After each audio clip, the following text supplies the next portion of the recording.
Hello, everybody. Thank you for joining us today. My name is Nicole, and I am excited to guide you through this training session on Communicare using the Community Resource Network, or CRN platform.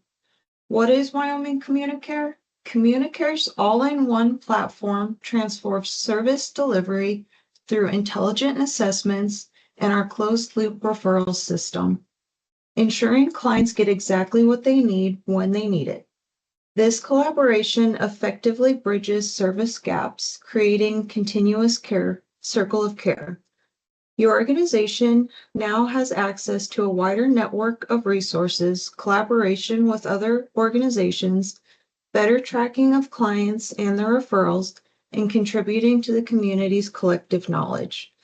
This will help expand your reach, service delivery, and fostering community partnerships. What is CRN? Community Resource Network is a dynamic platform designed to facilitate the exchange of information of resources within our community. Whether you're looking to share valuable insights, seek assistance, or collaborate on community projects, CRN is here to support you.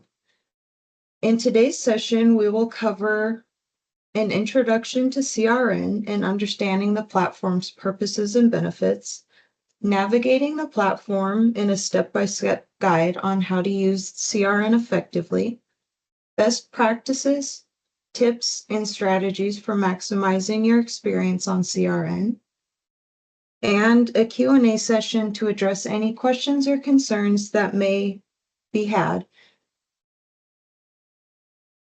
We'll begin with a brief overview of the platform's features, followed by a live demonstration. Please feel free to ask questions at any time. Your engagement is key to making this session productive and enjoyable.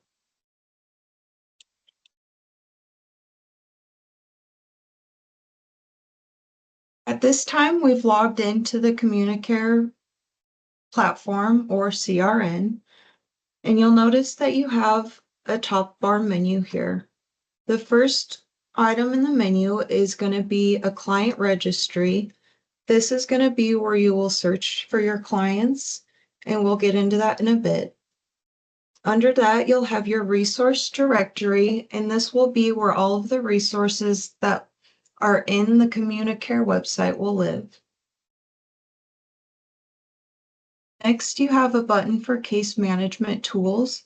You'll be able to see your caseload, your client list, any messages or alerts, any calls and appointments.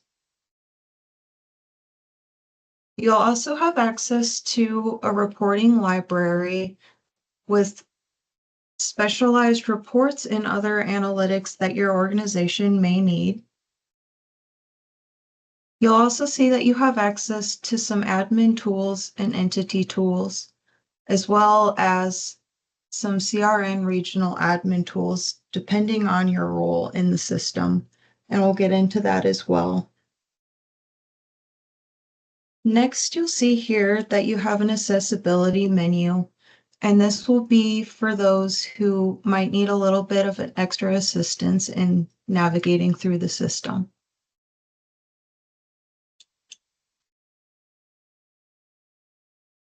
After that, you'll see a little gear icon that goes down into a few other different things. Here you can see any announcements that might be up and coming within the system.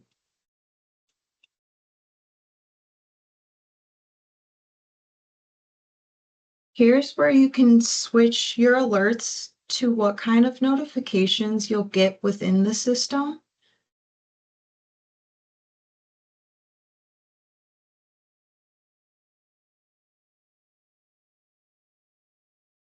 You can also go and see any release notices that might be had in the system at the time, as well as any new things that might have been added to an intake or any new referrals, any new resources that you can then refer to in the system.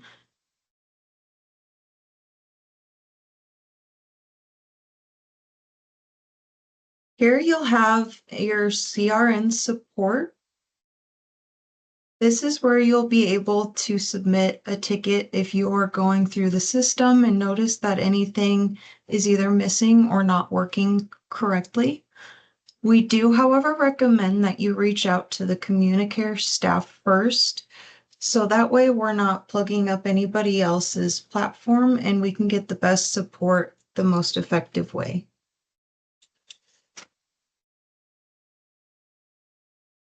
Here you'll be able to see any CRN user documents, which will go into screeners and assessments in a bit. But here's the part I would like to touch on for right now is the consent within CRN. You can go ahead and click on the consent, and it will go into it and it'll show you what exactly you're gaining by getting a client's consent. And it explains that by getting this consent, they will be able to have access to share client data with other organizations to make that closed loop referral possible. There's also an FAQ sheet for consent if there's any questions that occur. And there's also a further document on what informed consent is. We'll also be compiling the consent into a desk manual so that we're able to get a better understanding of the different layers and what we're able to do in the system with that consent.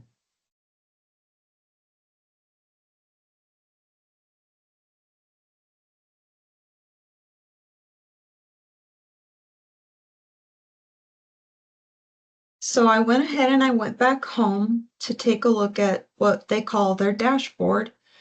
This will show you any clients you currently have, any messages that might be coming through regarding a client, and any notifications you might have.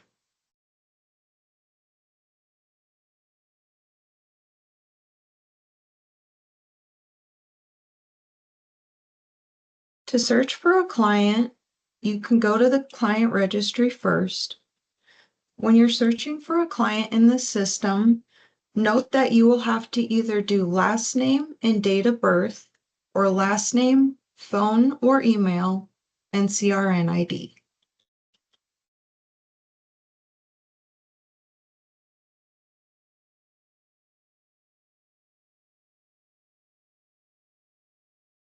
From here, you're able to see the client that you've searched, and you'll see that you can either choose to go to client profile, find services, and you'll also see another little thing here with 3 dots.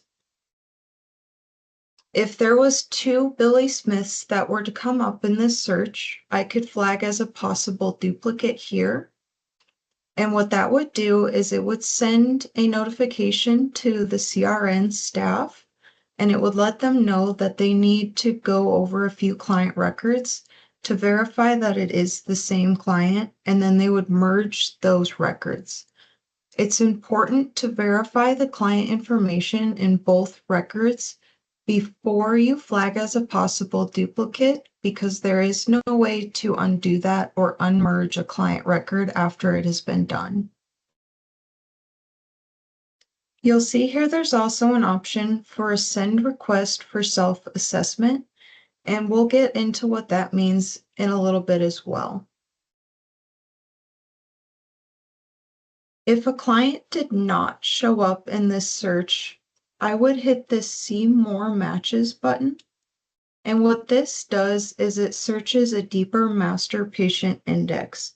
So if a client is part of another system in Colorado, such as a hospital or an urgent care in Colorado, and they have been in that system, they will show up here in this search result.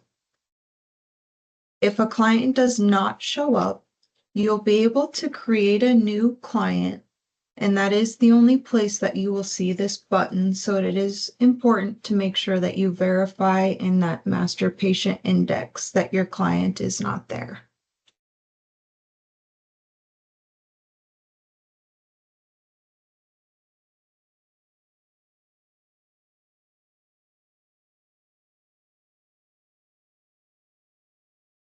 When you go to the client profile, you'll see a Shared Client Profile tab.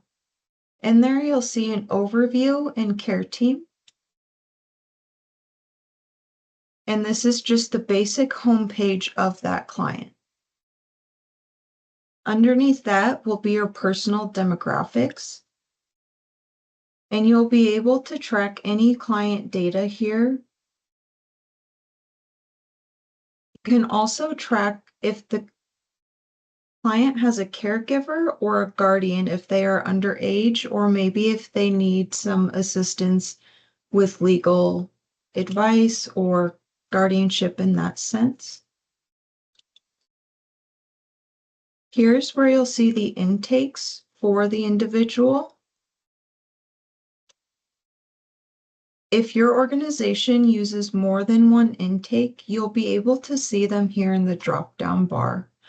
We do, however, recommend that you use the intake that is specific to your organization, as we do not currently use the intake form.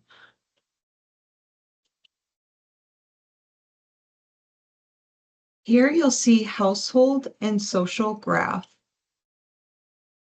Within this, you'll be able to add any new connections that the client may have, and you can also define within the household.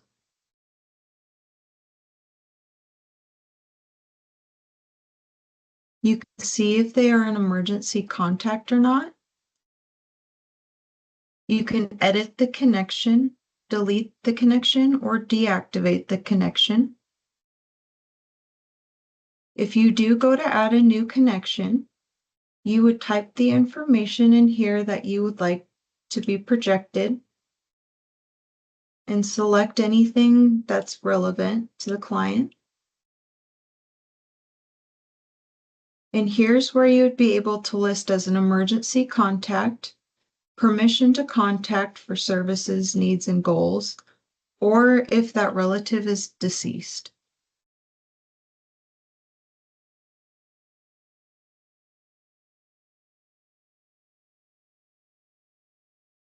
In the clinical data, depending on your role within the organization, you may or may not have access to any clinical data. If you're a HIPAA-covered entity, you would be able to see a lot more in this profile here. But due to the fact that we are not a HIPAA-covered entity, we won't be able to see this portion.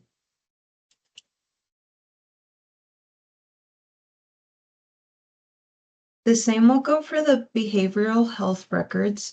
Because we aren't in a HIPAA space, we won't be able to see this. But again, based on your role in the system, you will or will not be able to see this part as well. Consent form is where you'll be able to see the layer of consent that the client has. You'll be able to see when it was created, how the consent was gained, and the date that it expires.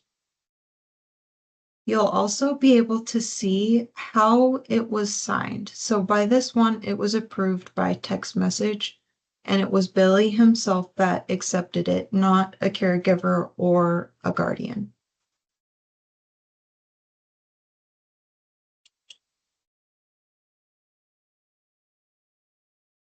Document vault will be for any relevant documentations that the client may have or may need stored in their profile.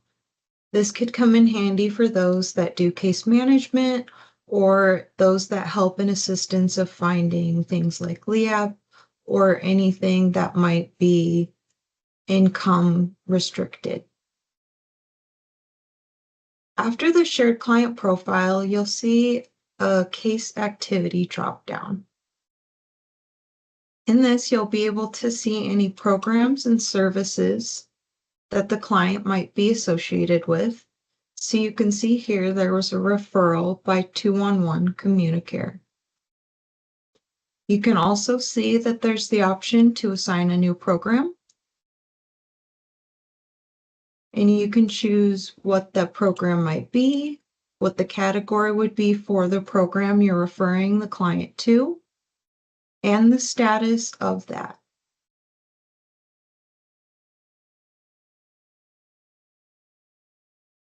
In tasks, status, and case notes, you'll be able to keep track of your client by adding a new task. You can do it by doing a screener and eligibility with them. You can do it by adding a general care task for them. And this is how we like to generate our follow-ups so that we can say that we would like to do a follow-up with Billy.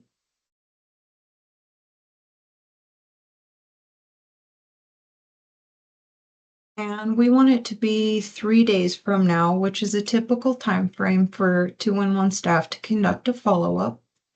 And we're going to say that it is a to-do and it's just routine. And I want to remind me 1 day before. And we'll go ahead and save that. And now we're able to see that we have a follow-up for Billy in 3 days.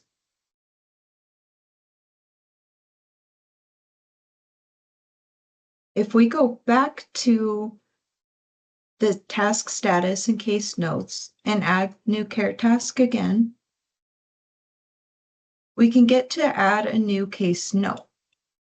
And this is really helpful for those that do case management, because what they can do is they can set the visibility to all team members, and it will show to anybody that needs to know this information on Billy, or it could be marked as internal only for that case manager's knowledge. And that is helpful for those that don't have access to the behavioral or this health data. If you do not put personal identifying health information in this case note, it is okay to use for tracking purpose.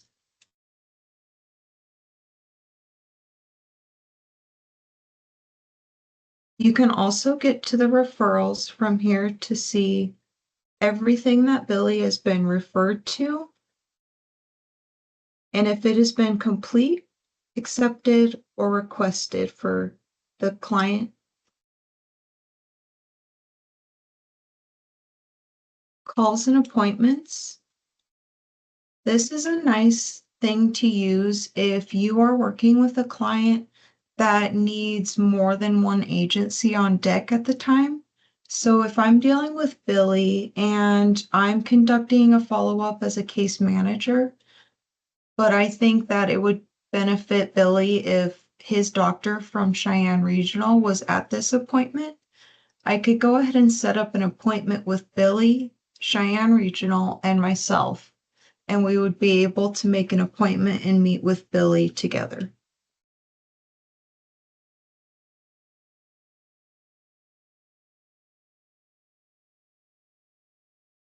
In your screeners and eligibilities, you'll be able to see any past screeners or assessments that Billy has done and by who. You can also go into document settings and edit anything in there in case maybe say this was his second screener and we forgot to mention that it was number 2. We could go ahead and edit that and hit save.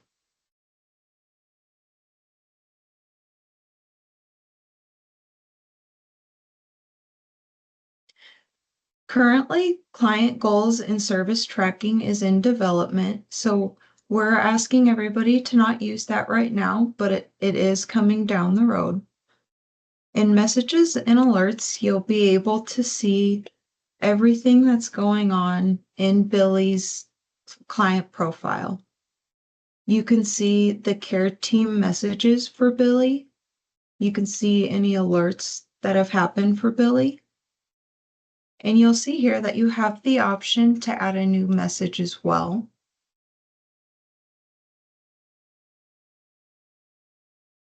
So I can select Billy and I can choose to send it to the entire team or just an individual within Billy's care team.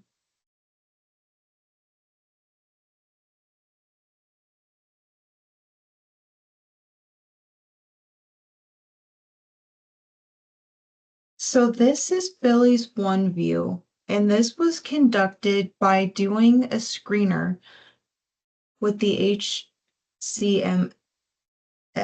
I can't say that screener right. But you'll see that, again, we do not have access to the behavioral or the health data, and that is, again, because we do not have access to the HIPAA records. However, you can see that we do have quite a few things we are able to see in the social data portion. And if we click within these, it'll tell us what he needs to really be focusing on and how we were able to get that information. This is Billy's service timeline, and it'll just show everything that we've been doing with Billy over the past few weeks. You'll see that the blue squares and the green squares and there's red squares. These blue squares are going to align with that behavioral data portion, and the green one will be aligned with the health portion. And this red one here will be aligned with social. You can also click within these squares and you can see the full details of what is going on further into the timeline. So this is Billy's care team and team messages. Here's where you'll be able to see all of the organizations that are currently working with Billy and how they're all working to wrap him around in services, the different people that have been added to the care team and by who. Depending on the layer of consent for your client, you can also add a new care team member. You can add or invite from your own agency, or you can invite from another agency.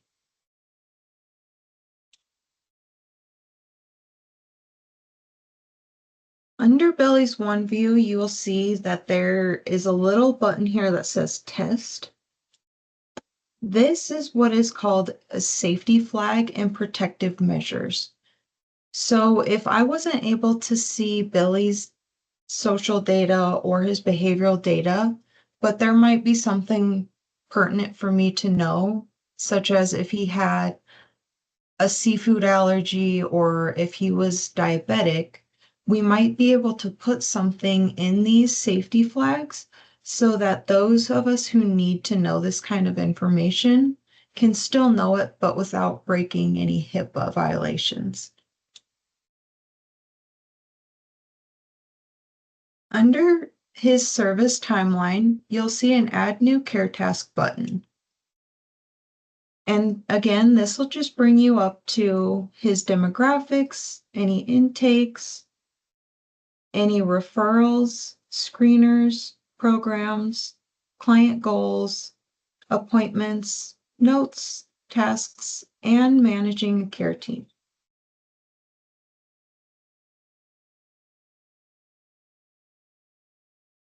Next, we're going to go to find resources.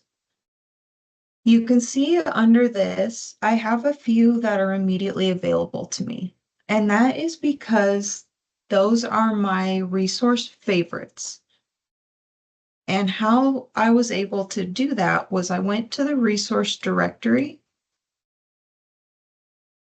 and I go ahead and I select the different resources I would like to look for, search for services, and these little hearts right here are how I make an organizational favorite. I can go ahead and select or unselect them. You can also see that under this heart, there's a few different icons. If you have an icon that's a handshake with an arrow, it means that they are partners in the system and they will close the referral loop.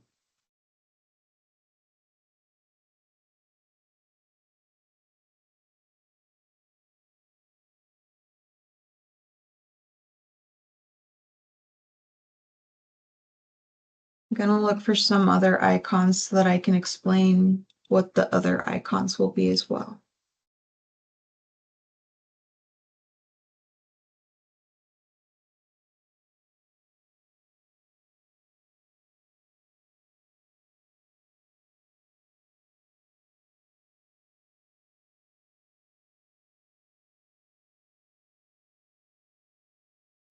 Cannot find any other ones right now, but there's another handshake with no arrows, and that means that the entity is a partner but does not electronically close the loop on referrals.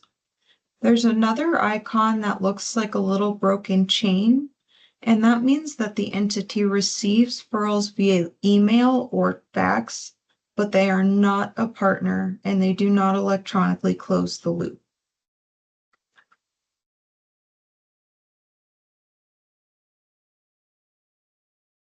So we're going to go ahead and refer Billy to see his doctor at CRMC.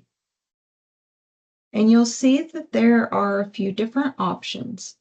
Make referral now is an option that's available when the agency has indicated specific information that they would like to collect at the time of referral. It can be used alone or in addition to other referral options. After selecting this referral, you're going to be prompted to select the client's first name. But right now, since we're already in Billy's profile searching for his resources, we did not have to search for his name. You will then go through and select the fields that you would like.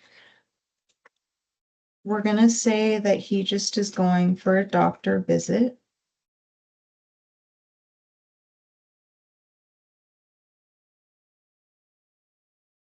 And it's just a routine. Yes, the client would be aware of the referral. And no, he does not want to return. Well, yes, he does want to return call.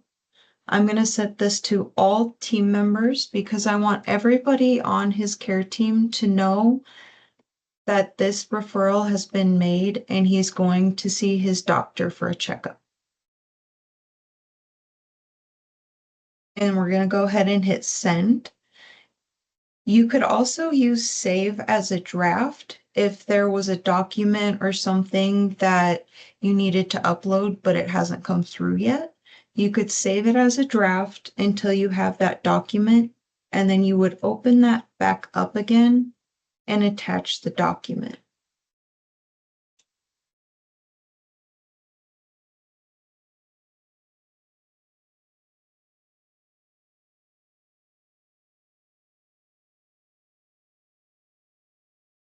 By logging a referral, this is usually for an out-of-network agency. You'll use this option for referring either a handoff, a phone call, an email, a fax, or a client-led log. And this is just more useful for personally connecting with a client. It's not something that you would be generally using to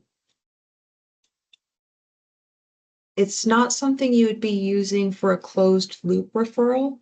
This would more be just to note that you have had an interaction with the client and that you have either led them and they're going to take that information and go to the resource themselves, and the agency will not contact the client. They will be reaching out.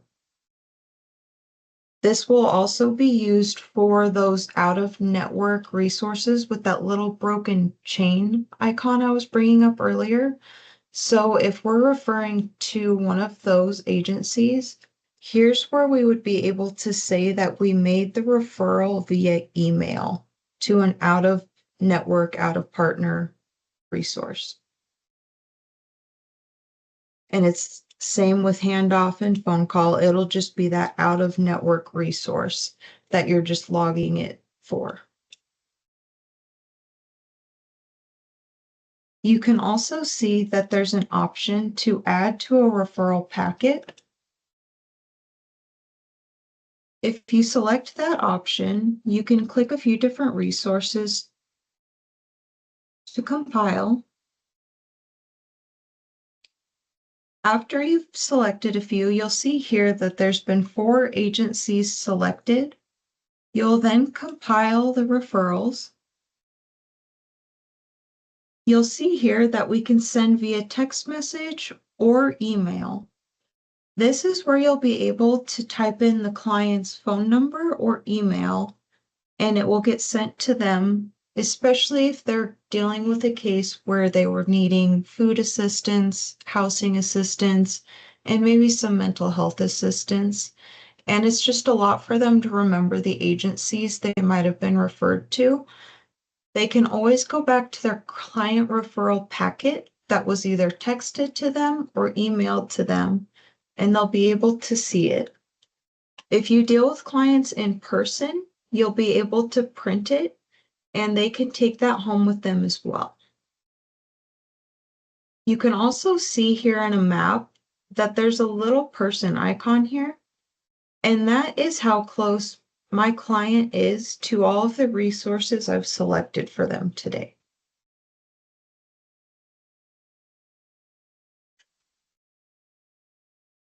We're going to go back to the home page so that I can show you now what it looks like when you've requested for a referral. You can see here now that it's been requested to CRMC. If I were to click on these three little dots, I can mark as read or unread. And I can see here now that I have a message. So I can see that Rachel has added a note to a care team.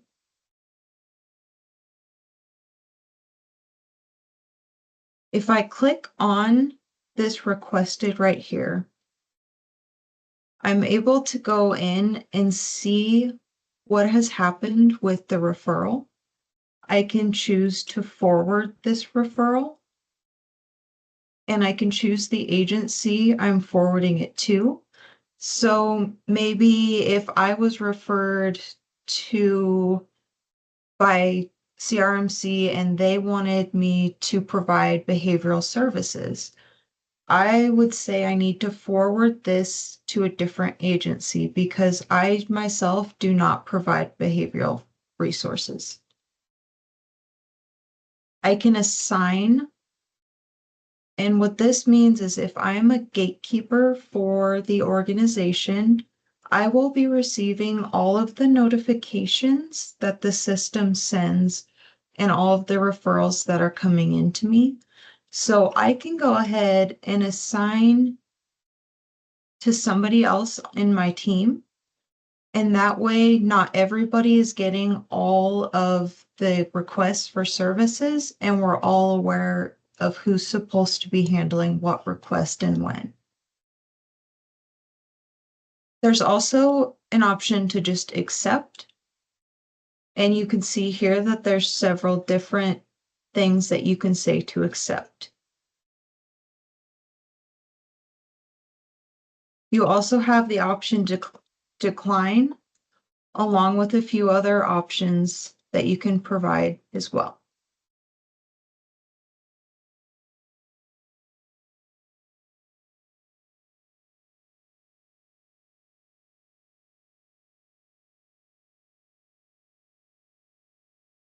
So this is your client launchpad, and it is another way to search for clients. You'll see that it does look a little bit different than this client registry we first used. But again, you'll have to type by the last name and date of birth, or the client last name and CRN ID and phone or email. You also have the options to log a phone call or an in-person engagement. And again, there's another way to get to your resources here, your favorites, as well as just searching the directory. Or you could just go straight to the resource directory from there.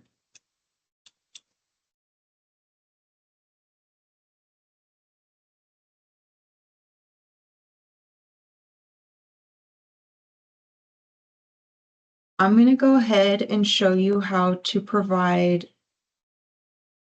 a service with no current client selected. So I would make a referral now, and then this is where I would select from a client list. This is what I wanted to tie back to earlier when I said that you would be prompted to type in a client name. This is where it will take you and where you'll end up being able to search for any current client or anyone that you've dealt with recently.